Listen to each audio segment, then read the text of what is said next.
and welcome back to Rule of Thumb. Today I walked into my pantry and realized that I have a bag of onions that I picked up on sale a couple weeks ago that I forgot about, because that happens. And as you can see, they're starting to sprout, so I thought, well, I should probably do something with them. So what we're going to do is make some sweet onion jam in the slow cooker and then can it up. So what I'm going to start by doing is getting these cleaned up and sliced up and get them in the slow cooker, and I'll bring you back when we get to that point.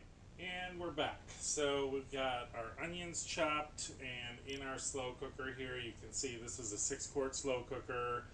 It's probably 2/3 of the way full, so it's probably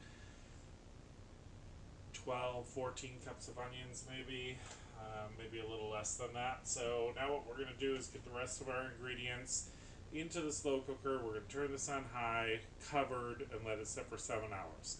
So what we're adding is one packed cup of brown sugar, roughly about 4 tablespoons of butter.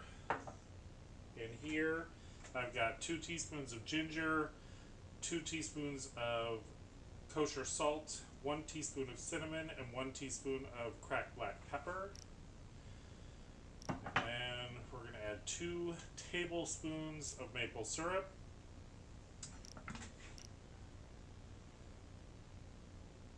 Again, this is like any recipe that I do, it's going to be to your taste. Feel free to change things, add things, take things away.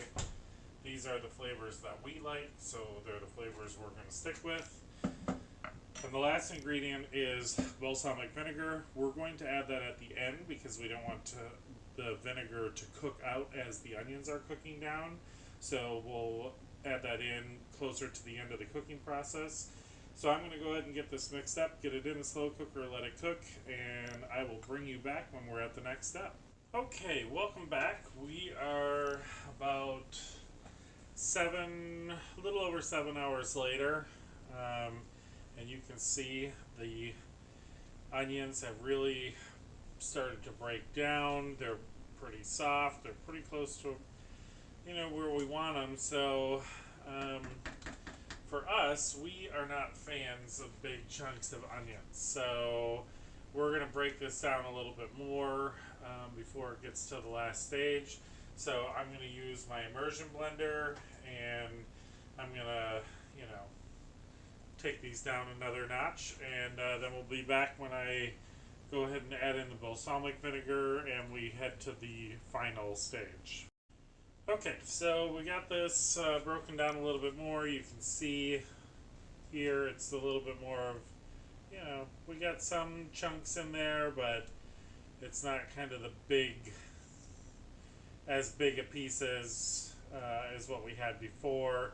And then, some of this will also continue to break down in the last hour or so here. So we're going to go ahead and add in our balsamic vinegar now. We have 8.45 ounce bottle. I used a touch of this out of here, but it's almost a full bottle. So we're going to go ahead and use the whole thing. Just pour that in here.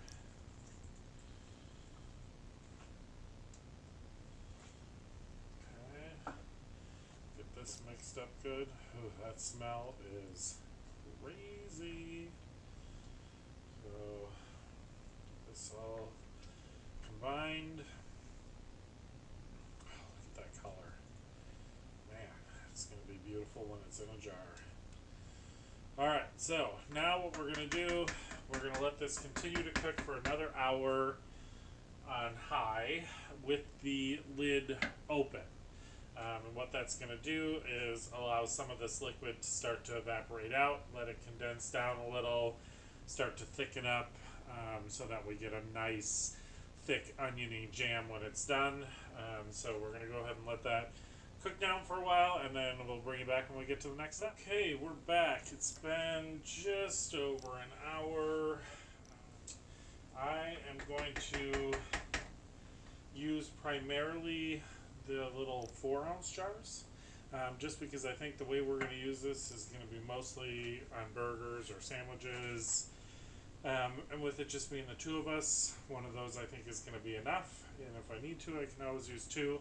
I'm probably also going to do maybe a couple 8-ounce jars, but we'll see how it goes. So, go ahead and get our funnel in here. We can do this to a 1/4 inch of headspace. So we can just get that in there. So, right there. Yeah, this really, and the color on this is extraordinary. So, look at these. I'll just do a few of these here with you, and then I'll get the rest of them jarred up and bring you back when we are ready to move on to the next step. But this is pretty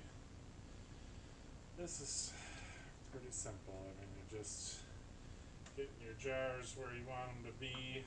We're going to grab a little piece of paper towel here. I got a little vinegar here on the side.